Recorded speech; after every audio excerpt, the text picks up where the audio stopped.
Welcome back. In the aftermath of the Supreme Court's decision to overturn Roe v. Wade, many major corporations across the U.S.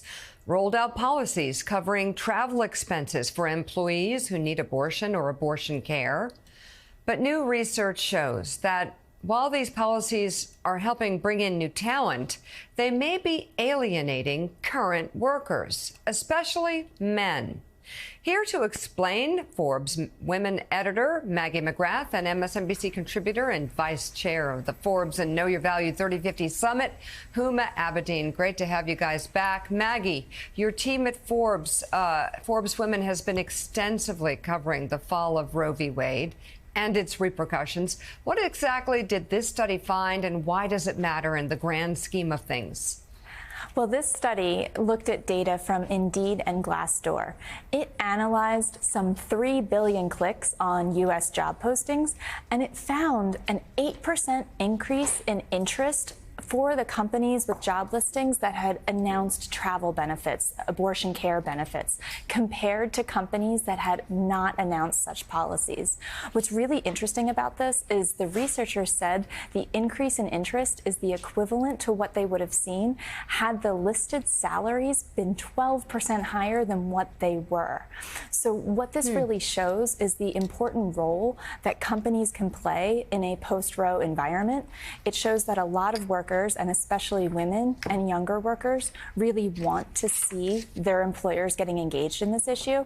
And yesterday at the Forbes Power Women Summit, I spoke with the president of Planned Parenthood, Alexis McGill Johnson, and she said that America's corporations and corporate leaders could be doing a lot more to be getting engaged on this issue because they really have the ability to normalize what reproductive health care looks like in America.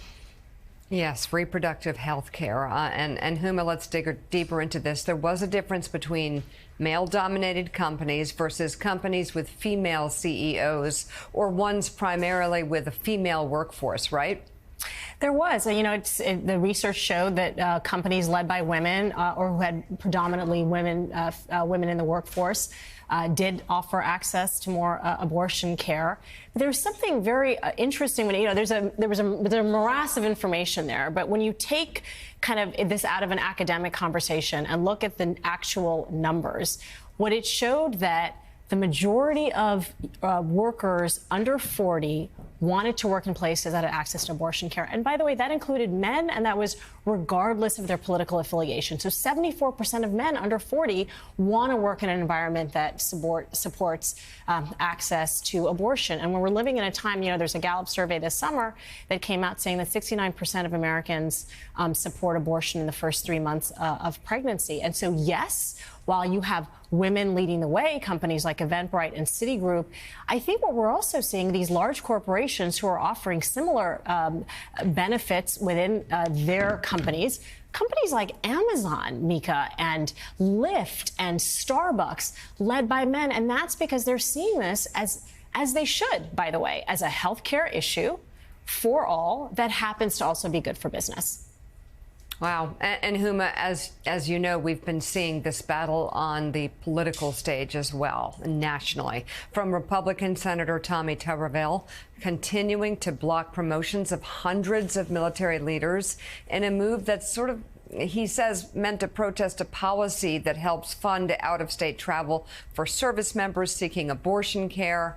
To Texas lawmakers threatening Lyft CEO Logan Green for saying the company would cover costs for employees who do need to travel more than 100 miles for abortion care. So talk about that, if you could. In the grand scheme of things, is Tommy Tuberville going to hold back military promotions forever?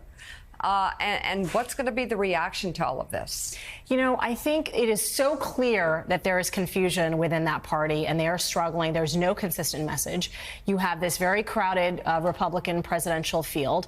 You have the number one person at the top, Donald Trump, and then the far second, Nikki Haley, both of whom have said they should voice restraint when it comes to having this conversation on a national ban for calling on a national ban for abortion, because it might alienate suburban female voters. You have Senate Republicans saying to their colleagues, let's not call on a national ban this year. And that is because they saw last year how it affected their standing in the midterms. But I have to say, yes, this is all good news for Democrats, but we have to be really careful. There's 14 months until this next election. They're going to try and take this issue, which is a losing issue for them. They know that it is. Yeah. And try to make us on the other side seem like the boogeyman, Right. And so I think we have to be very careful on two things. Number one, ensuring that we keep young voters motivated. You see this research saying that young people care about having access to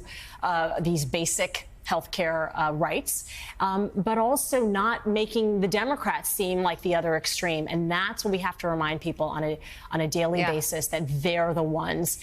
Donald Trump single-handedly is the reason Roe v. Wade was overturned, because of the 3 Supreme Court justices that he put in those positions.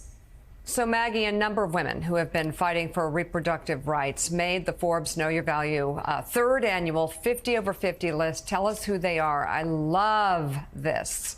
Yes, we have a few of them. I want to highlight Diana Green Foster. She's 52 years old. She's a professor at UCSF, and she is the brains behind the landmark Turnaway study, which really examined the effect of denied abortions on the women who were denied abortions. She has been instrumental in our understanding of the physical, psychological, and financial effects that can happen with unwanted pregnancies, and that really helps illustrate the stakes of abortion access in the United States.